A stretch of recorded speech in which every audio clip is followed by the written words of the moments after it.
The deep shot this week is on the new era of Georgia football, which, if you couldn't tell midway through the second quarter, we were very much living through with this Georgia team. The Bulldogs never trailed on Saturday. They had a double-digit lead for pretty much the entire second half, and yet there was still a sense of uneasiness out there in terms of what we saw online and also what we saw on the field. The Bulldogs never punted on Saturday, once again displaying a promising offensive day, and had 3 sacks and forced a turnover with Chris Smith icing things at the end. And yet this wasn't a Georgia team that we felt played its best game, and in all honesty, probably played a C effort.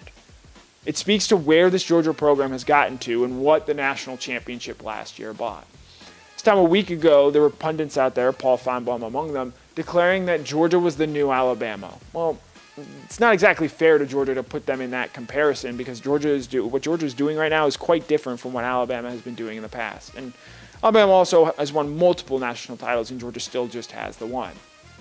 But for all the hand-wringing that has come out of the Kent State performance, it says a lot about where Georgia is for them to have a double-digit victory at home in a game they never trailed in and still have some worry about this team. The Bulldogs are still clearly the #1 team in the country, and with Texas's loss to Texas Tech this week, Alabama lacks the resume to really jump up and replace them in the top of the polls, the top of the team rankings.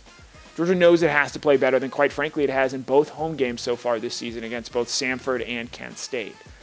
But the upcoming schedule makes things pretty easy for Georgia to get right against, as Missouri, Auburn, and Vanderbilt might be the 3 worst teams in the SEC. That's who Georgia's next 3 games against, with the latter 2 coming at home. Bulldogs know they have a number of things to clean up and work on, and if this Georgia team is going to go deep into the playoff once again and potentially win it all, they're going to have to play a lot better than they did on Saturday. That's the standard at Georgia football, and it's the era that we're currently living in now, where you need an A game every single Saturday. Otherwise, there are going to be questions about just how good and focused and locked in this Georgia team really is. I'm glad we had some adversity. You could probably argue it wasn't enough. I mean, you still got, whatever, 10-point lead there. I mean, the adversity to me is overcoming those turnovers and going out and making stops, sudden change, making stops. The red area stop was really big for the defense.